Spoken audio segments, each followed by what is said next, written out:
Good day, I am Kristan Frondoso together with my partner John Joseph Pineza of BS Bio 3-2 Microbiology. We are going to present one sample C-test in JASP for our partner presentation in Biostatistics. What is one sample C-test? It is a statistical test used to determine whether a sample mean is significantly different than a population mean when a standard deviation of the population is known. In here, we already determined what is the standard deviation of the population. So, we are going to compare it na lang to a population mean to identify if there is a significant difference. Next is, we have a problem here. A previous study about the coliform level of river waters yields an average of 78 most probable count per ml or MPN per ml with a standard deviation of 8 with the same river in a different year. A set of student researchers collected water samples from 9 different rivers around Cavite in order to prove that the contamination level in these rivers has increased over the years. For this sample problem, we have a 5% significance level and 95% confidence interval. So, for our river, we have river 1 and the corresponding MPN per ml is 43. For river 2, we have 75. River 3 is 36. River 4 is 93. River 5 is 27. River 6 is 210. River 7 is 64. River 8 is 120.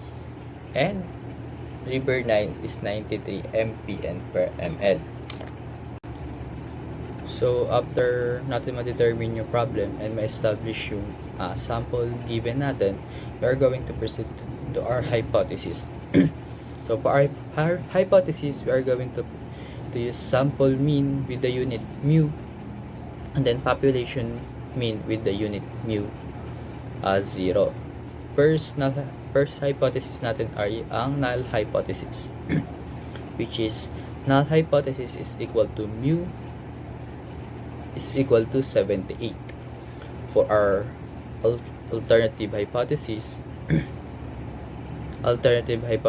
is equal to mu it is not equal to 78. So for our step 1, export data from Excel to JASP. First, we are going to input our data problem in Excel in CVS form. And then we are going to open JASP. We are going to click the three line and then search for export data. Click computer and then downloads. In downloads, we are going to search for the corresponding Excel CVS sheet na kailangan natin. Step, we are going to extract the data from it and then input it in the first row or column of the JASP. For the step 2, we are going to choose a statistical analysis test. We are going to click the analysis above the table in JASP and then there maglalabas na lahat ng type ng statistical analysis. So for this one, we are going to click the t-test.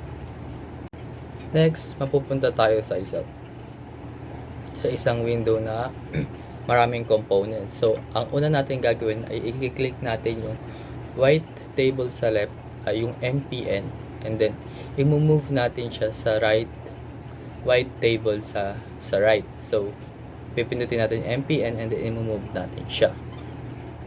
So, in here, makikita natin yung hate sa windows natin. So, sa left side, doon natin makikita yung mga statistical components and value na kailangan natin i-adjust or i-manipulate to get yung kailangan natin. And then sa right side naman ng windows natin ay may makikita tayong results.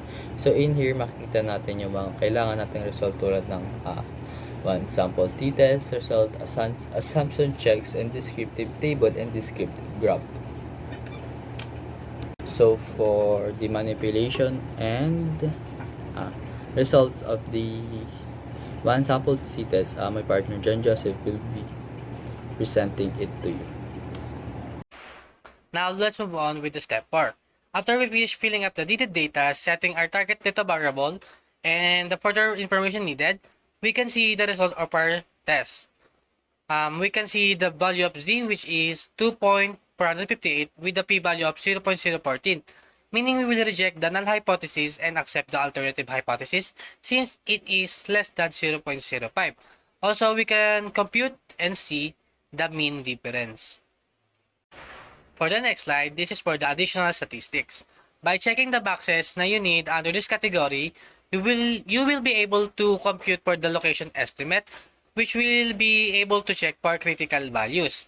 And for the descriptives, dito makikita yung sample size, sample mean, the standard deviation, and standard error with coefficient of variables. And for the descriptive plots, yun nga, for plotting lang siya. Next, for the assumption checks, here we can compute for the normality level. As we can see here, our W or Shapiro value are 0.970 with p-value of 0.124, meaning the sample is normally distributed since it is greater than 0.05. Lastly, in one sample z-test in JASP, we can compute for the three different alternative tests. As for our sample, we use the first one, which is a two-tailed one sample z-test. For the other two, we can compute for the left-tailed and right-tailed one sample z-test sa JASP. And makikita natin yung difference between sa tatlo in terms of z-value, p-value, critical value. And that's all for the one sample z-test in JASP. Thank you.